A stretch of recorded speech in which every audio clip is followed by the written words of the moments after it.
afternoon, everyone. Good to be amongst fellow winos. I'm going to speak primarily on wine, although I realize a lot of you are in spirits and distribution and other areas. I can only speak on my expertise, which is wine direct to consumer. I have to say, coming in here, I'm a bit disappointed. When I signed up for this gig last year, Ankita emailed me and she said, I asked her, okay, are there going to be accommodations? Will there be parking? Will you video? Yeah, all that. What I heard was, will Beyonce be playing when I walk in? And will there be confetti? And will I get a wind machine? None of that, but that's okay. I'm going to keep going. I can work under these conditions.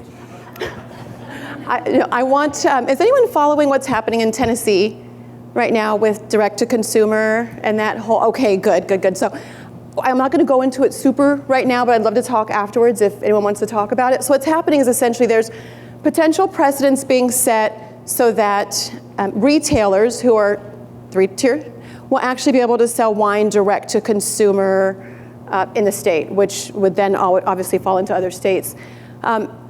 Depending on what side of compliance you fall, there's going to be ramifications for either side of now retailers being able to sell wine direct to consumer and ship wine direct to consumer.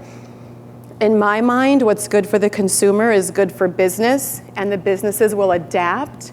But I know we all have opinions, whether you're 3-tier or DTC, on what that looks like. So anyway, I'd love to talk more about that if any of you care to have that discussion. But interesting precedence is being set.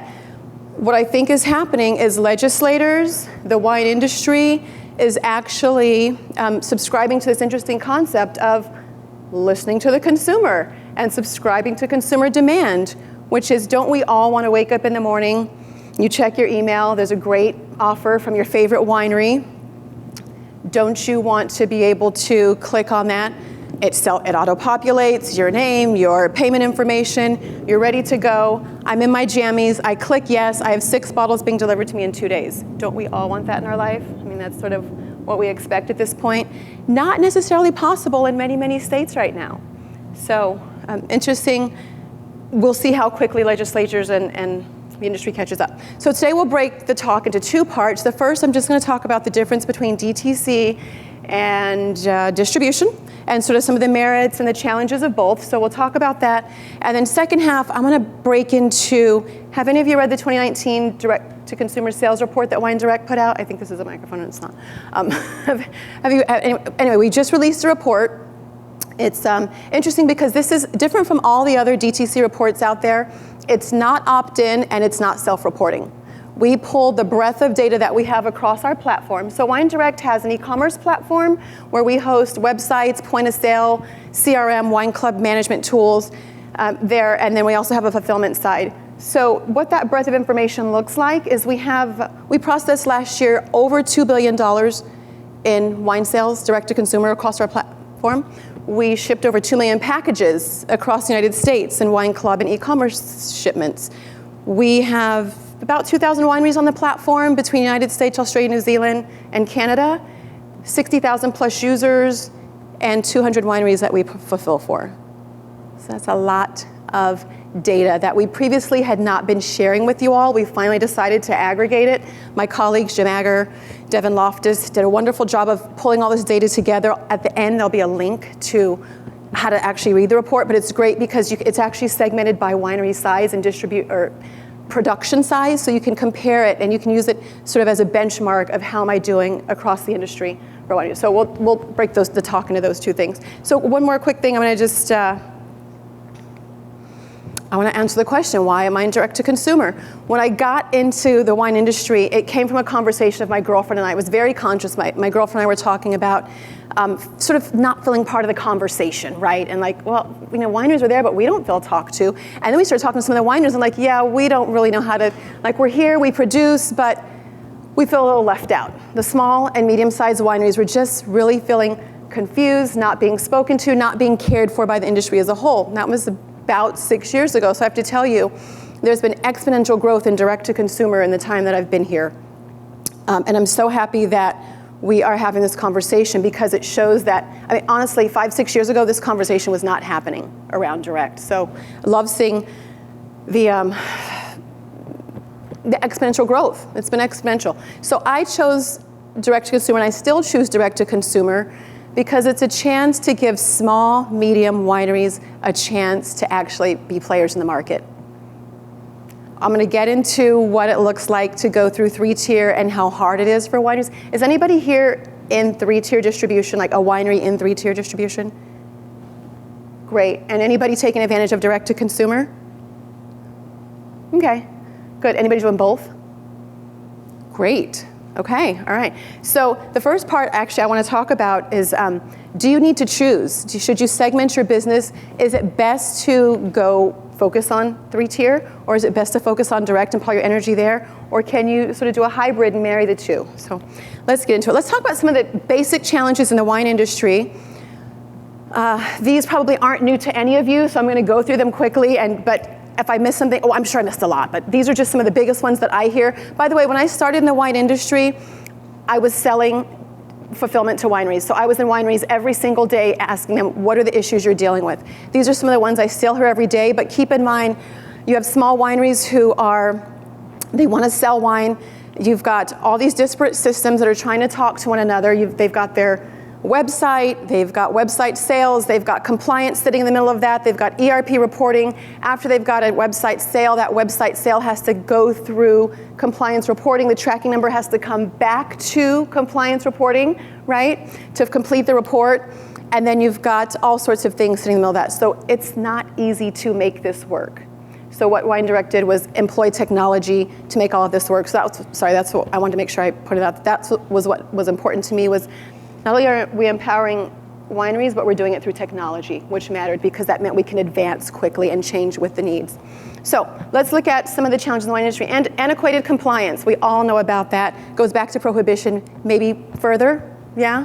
But it's an issue, and we'll talk about how that plays out. Distributors, how many of you feel like you're competing against yourself half the time?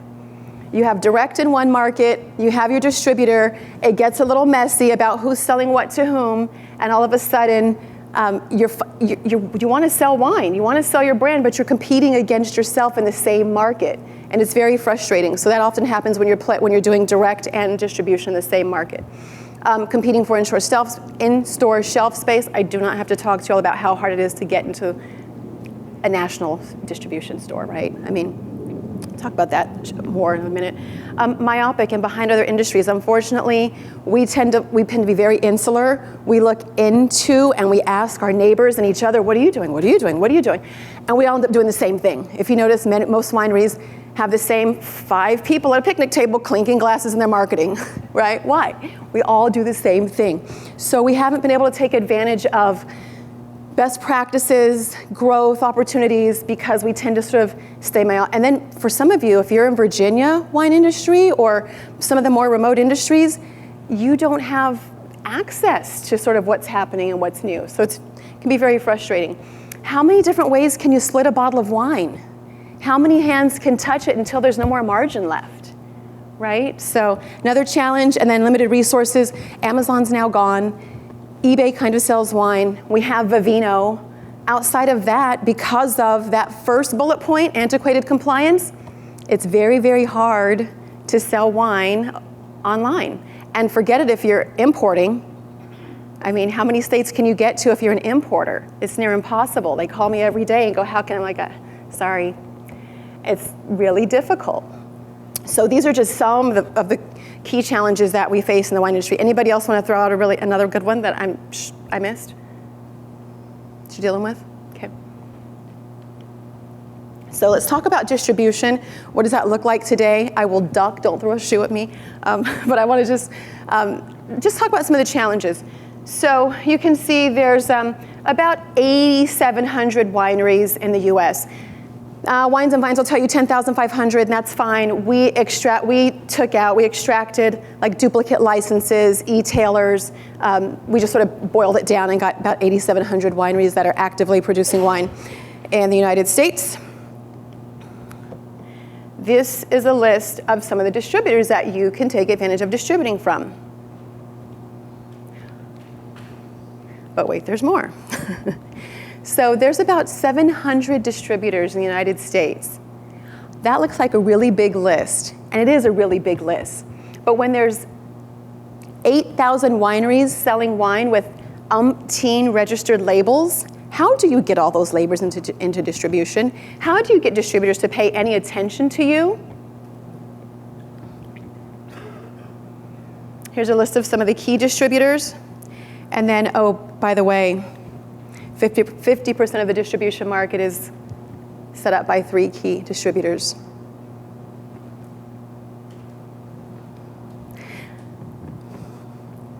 Let's talk about DTC now.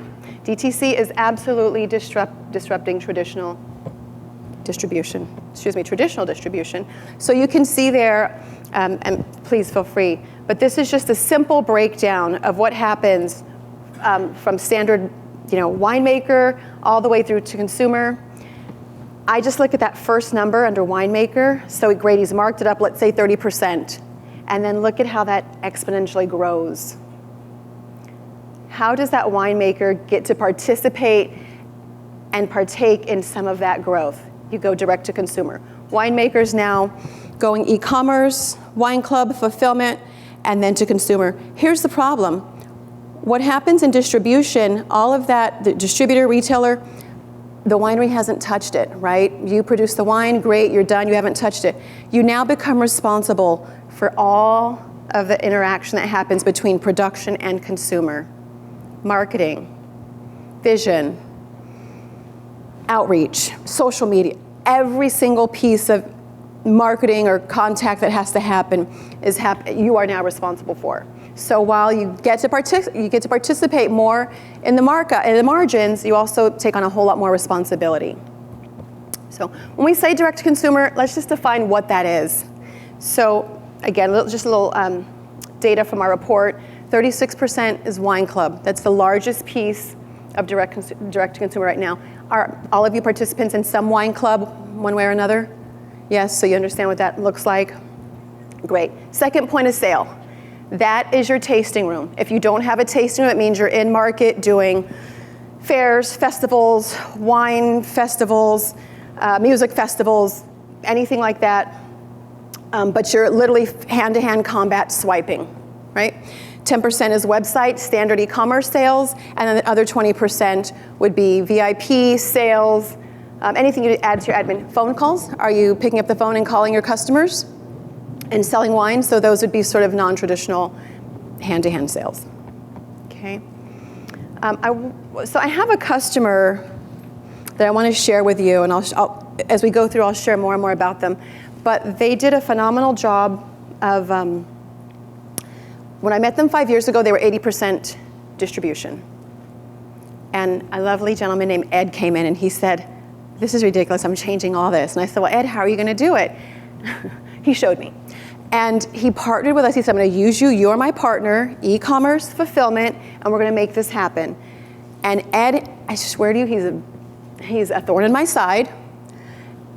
And every time he calls, I'm like, oh, it's Ed. But Ed has pushed us to no end, and it's why we're the market leader today, because he absolutely insists on taking advantage of all the best practices in the industry. So let's take a look at what's happened. And if you want to take a look at his website, it's Tank Garage is one of them. It's actually the Ragushi brands. They've got 4 brands, but Tank Garage is gone. All of a sudden, in 5 years, they're 100% direct to consumer, and I can't tell you what that's done for their revenue. So what do? They focus on customer loyalty and customer service. We have a 99.99% accuracy rate. That is not good enough for Ed. Ed insists that every single package is packed correctly. We make sure every single topper is on properly. We do all sorts of nice incentives and cute tchotchkes and things for him, but that customer piece is key for them. Exceptional engagement with his marketing team. I'm going to show you something really fun in a minute. They're changing the conversation. Keep in mind, when you're going distribution, it's a one-way conversation, right? You train your distributors train the staff, and they're sort of telling you, this is the message, this is the story of the brand. Once you go DTC, that changes. You now have a two-way conversation with your customers that you've never had before. And so you're able to interact over social. They want to hear from you, you want to hear from them. They're pushing the envelope on packaging. They have fun and engaging experiences. As Mary said, create an experience. Let your customers participate in the brand. When you look at what they're releasing, there's always a great story behind it. So those were just a few things that Ed did. He also did a lot of customer segmentation, personalization. When you get an email from him, it's, hey Jena, join us at this wine club party. It's never just a generic email. Everything is personalized. He segments. He knows I love Cab. I always get something that says, it's a 6-bottle release. I know you love Cab. Segmentation, differentiation is key, and personalizing those emails. Okay, so what happens now? Again, 100% direct to consumer, increased revenue and margins, projectable and measurable outcomes on new labels. Why? Because he has direct feedback. He knows what's working. He knows what's selling. And then he can scale and pivot quickly based on customer feedback. Customers don't like what rolled out? Guess what? Great, pull that back. We're gonna leave it on 5 days and roll it back this week. What might have been a 3-week campaign is now a 1-week campaign, and we're pivoting, and we're gonna go back to what we know is true. But the one thing he is doing is taking risks. So what are the advantages of DTC? Immediate feedback and data. Mary said it. You need data. If you don't have data, it's a miss. If you have a website and you don't have Google Analytics, if you don't have SEO optimized, and you're not taking advantage of Google Tag Words, Google Analytics, it's a miss. Okay, that's free immediate feedback on what's happening on your website. You've got to know what's working. You'll get a great report on, you can scroll through, you'll know exactly how long people are staying and looking at your video, when did they kick off, and what's happening. So take advantage of the data. You own your customer data. Most of you, if you're only going through 3-tier, you don't really own your data, so you can't slice, dice, segment it, and really dig into it. So this is a great opportunity to really find out what your customers think about your brand. You can personalize your offers, as we talked about. More control over pricing. You're not going to dilute your brand by retailers deep cutting it, right? And then take advantage of creative marketing.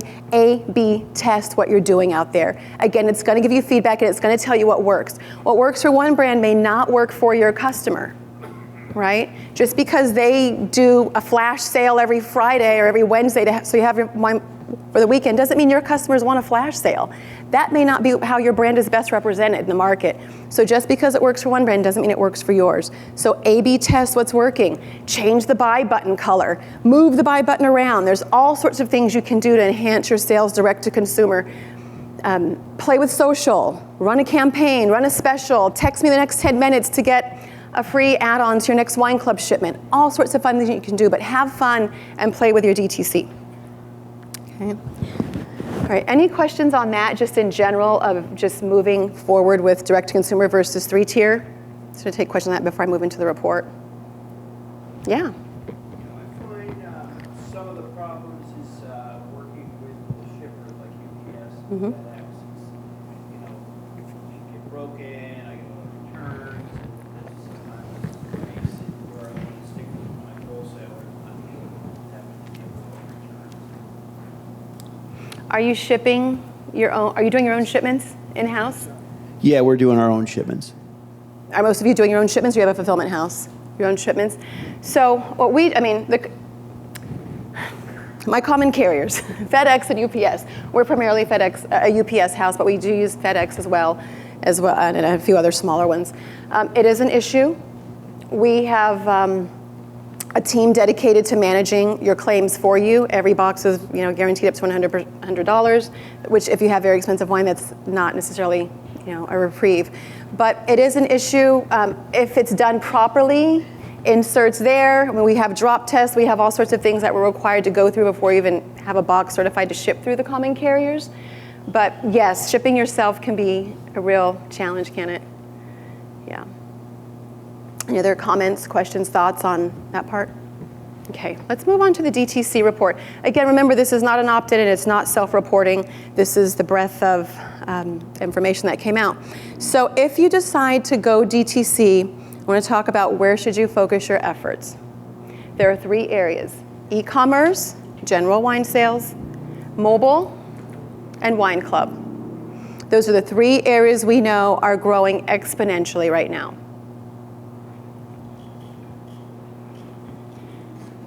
E-commerce is your largest opportunity. E-commerce is only 10% of all wine sales sold online. 10%. That means there's a huge opportunity. Average order Average order value, $282. Here's the thing, when you go 3-tier, they call it we don't break cases, right? So everything is like you're buying a couple of cases, you're buying a couple of pallets, it feels so good. In the world of DTC, you're lucky if you sell a case of wine on a day. It's literally hand-to-hand combat, bottle for bottle. It's a very different world than moving cases and pallets. So when you have an average order value of $282, that's pretty darn good. Average bottle per order is 7. It used to be 5, so that's increased in the past 2 years to 7, which is great. Low barrier to entry. Your website is your best employee. I can't tell you, I talk to new wineries, they call me, they invite me out, come see, we're gonna build this whole big thing, you gotta be a part of it. So I show up and they show me they've spent $30 million in the vineyard, and they've spent $20 million building up the tasting room, and they're showing me all these wonderful assets, and I go, that is so awesome. What's your marketing budget for all this? What? What's your go-to-market strategy? Any digital strategy here? It's a really painful conversation to have when someone's putting all this money into building this beautiful brand and they have not even thought about how they're going to market or sell the wine. And I realize that a lot of people get into the industry because it's a passion project or their wife wanted a fun project or all these great ideas and romanticism, but it's a business. Like you got to figure out how you're going to make money and make it quick. If you're planting grapes and going estate, you're not going to get your first vintage for what? 3 years, and then you've got to let that age if it's red. So anyway, get off my soapbox, but you got to figure out how you're going to make money and make it quick. So e-commerce is a very easy way to do that.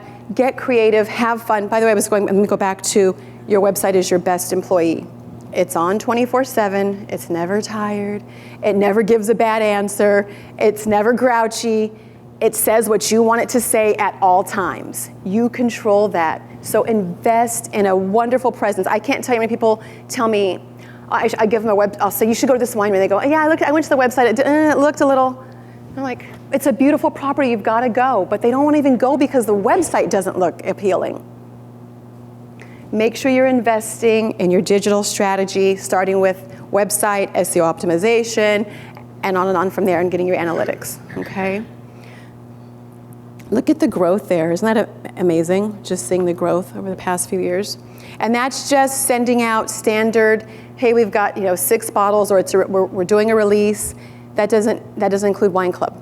Mobile has taken off. Look at this. How many of you, is your phone ever more than 6 feet away from you at any given time? I don't think so. If you can design an app or a way to push, even if you're if your customers allow you to text them offers or push messaging to them, you'll win every time. You'll win every time because their phone is always with you. People are making impulse buys all the time. Grow your email traffic. How do you do it? You've got to be collecting emails. So I'll go back to Ed at Farm Collective. And I said, Ed, let's talk, what did you do? What was your strategy? And he says, well, our top of the funnel is the tasting room. If you don't have a tasting room, I understand there's ways we can do, and if you're an e-tailer and you're digitally native and you're born online, I understand, it's not so bad if you're born online, you don't have a tasting room. I'll tell you why. Do you guys know Babe, like White Girl Rosé? AB just bought them. Do you know why they bought them? I do the fulfillment for them. I can tell you their sales aren't that big. They didn't buy them for the sales. They bought them for the social media following, Instagram, she just said it, the social media following, the influencers and the micro-influencers that are a part of it. That's why they bought the brand. Not for the wine, not for anything, not for the sales, but because they had this micro-influential following online. That's where sales are going, so make sure you have a social presence there. Anyway, mobile. How many of you buy wine online? Do you buy wine on your phone? I mean, I would think so. If you're buying wine online, you have to be buying on your phone. So if you can do things like one-click offers, which we have, being able to customize your wine club, super easy, like click here and change out your wine, all those things are gonna be phenomenal, but this is so simple and so easy, I'm not gonna complicate it for you. Make sure you are optimized for mobile. If your website is not responsive, it's a problem. Go and look at your website, not just on your iPhone, but go on an Android phone. What does it look like? How does it scroll? What does the buy button look like? Is it configured properly? If not, go hire someone to fix it today. Those things being offline and askew will absolutely push a buyer away. So just invest in your mobile. And then again, for the first time this year, we will see mobile traffic exceed 50% of visitors coming to your website. So they're coming via mobile. How many times have you driven up Valley and just on your phone, what's nearby? And you're looking at where am I gonna stop or what do I wanna eat? But everything's on your mobile now. Okay, so what else? Wine clubs. That's the third thing I want you to focus on if you're gonna go direct. Most wine clubs, 60%, 1,000 members or less. It's not hard to do. It's not easy to do, but it's not hard to do.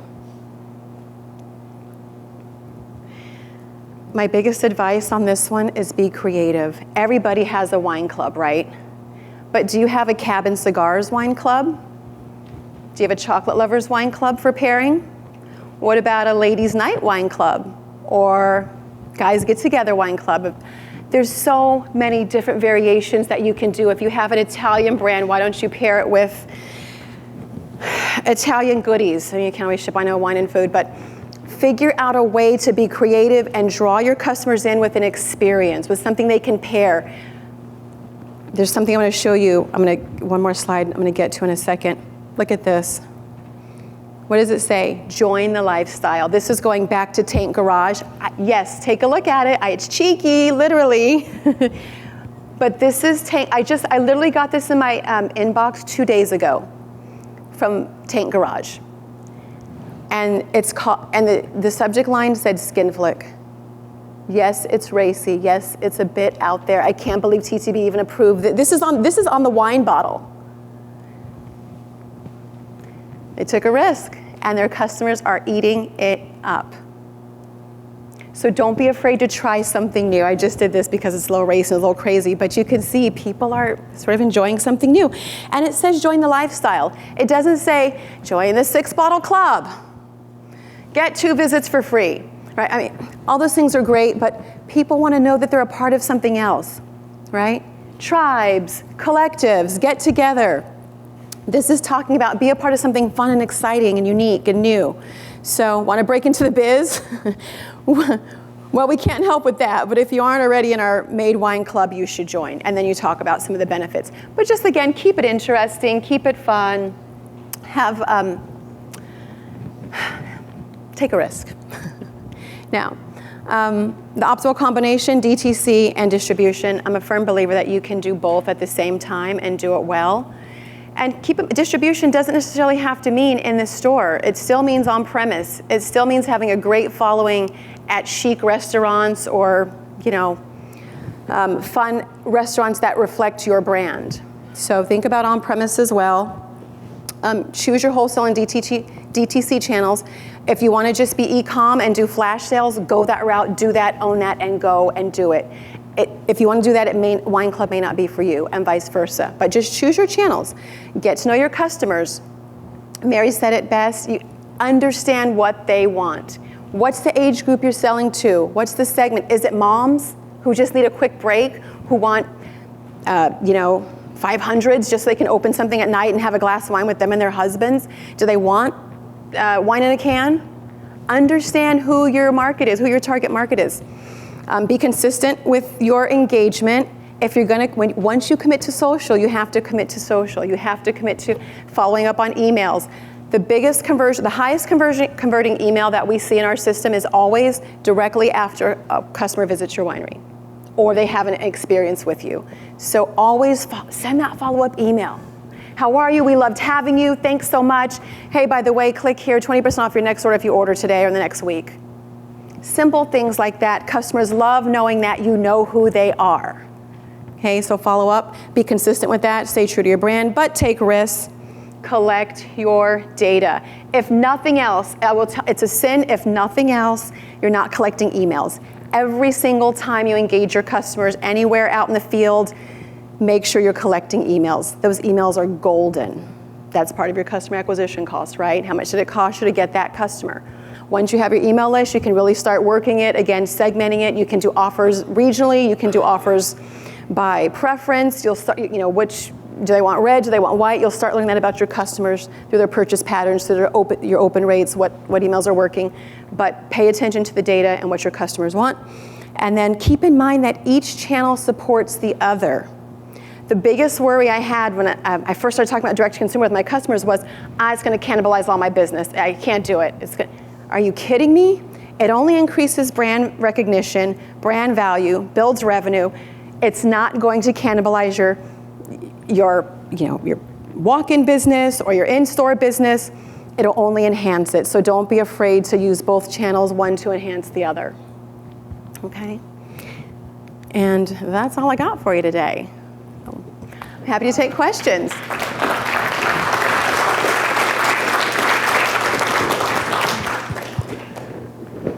We have one over here. We're gonna go there and then here. How do we get a copy of the report? I'll show you right now. I've listed it here for you. So this is my marketing's complicated way of getting to it. If you just go to winedirect.com/resources, it's also there. But just snap a picture of that. It's a little complicated, but there you can get a copy of the report. Okay. So with wine.com becoming more and more successful, Yes. and Southern Glazers and their proof website and 750 with the BMG merger, likely precursors to some sort of DTC marketplace of some sort. How do you see the competitive landscape changing in the next, year or two? Well, it's interesting. I've had to think about that a lot lately. And the fortunate thing is, like you said, marketplace, right? I mean, ideally, again, there's a void in the market right now. It doesn't exist. So we definitely need the marketplace. We need to open it up.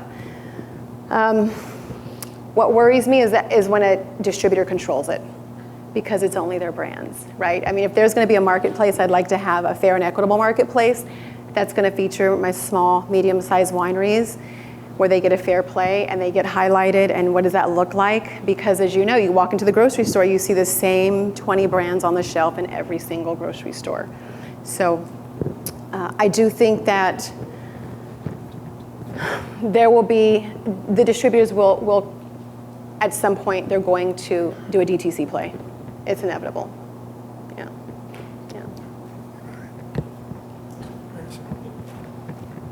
I wonder if you can elaborate a little bit more on the legal restrictions to ship, because you can buy anywhere in the world, Yes. but there is so many restrictions as to where to ship to, Yes. within the states, out of the state, or whatever, all that issue. Yes. And so what's your question? If you can elaborate more on what restrictions there are in terms of shipping wine directly to the consumers. Sure. So there are 46 states that allow you to ship direct to consumer. Every single state has different laws and requirements. Every single state, which is why so many customers come to us and they say, just do it for us. Some want your license number for that state printed on a label. Some don't require it. Everybody, now you have to have the Prop 65 on the box. There's so many different compliance regulations that are stream across all 46. It's tough to boil it down. What's even harder is if you're an importer. I think there's only 13 states you can get to as an importer right now. If you want to fight, there's Free the Grapes, there's Wine Industry Network. They all do a really good job of lobbying sort of against these and sort of trying to break down the barriers. But on the other hand, 3-Tier likes it because it's a barrier to entry and it protects their in-store business. So you've got two sides of the coin, but from my world in direct to consumer, I'd like to see the market open up. But shipping is a huge issue. And by the way, not only is it an issue, it's hard to do. Bottles of wine are heat sensitive. They're fragile. They, we have things to protect the wine and the heat, but it's still an issue. And then by the way, by the time you get wine to the consumer, you have to make sure the consumer is home or at work to receive the wine. And someone's got to physically open the door to get that bottle of wine. It can't be your 18-year-old son who's home from college. Got to be 21. So it's very complicated and it's not easy to ship wine. So if customers are coming to you and buying wine online, consider it a blessing and value them, because they're jumping through a lot of hoops right now, customers are, to receive wine at home or at work. We have time for one more question if we have one. Yeah. over here.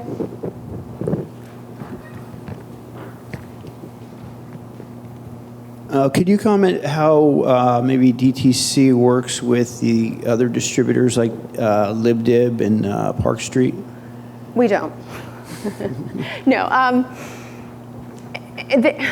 They operate in a slightly different space than us. It's still gray, if you will.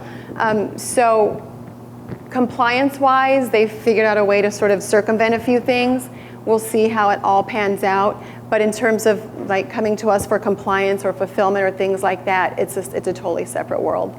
But they certainly would benefit from wine being available direct to consumer. And spirits for that matter. I mean, just because I'm saying wine, does not mean that I think spirits are going to come quickly behind. I would hope. More questions? One more here. Oh, that's Thank you. It sounded like your customers are, for the most part, wineries, but I'm personally an alcohol entrepreneur, so I'm obviously I'm in the traditional distribution, Yes. 3-tier system as I import wine from France, but I'm interested in creating a brand or proposition through California or U.S. wineries to allow me to sell direct to consumer. Is this something that you guys do, and do you see this type of request coming more and more? Sure, yep, I absolutely.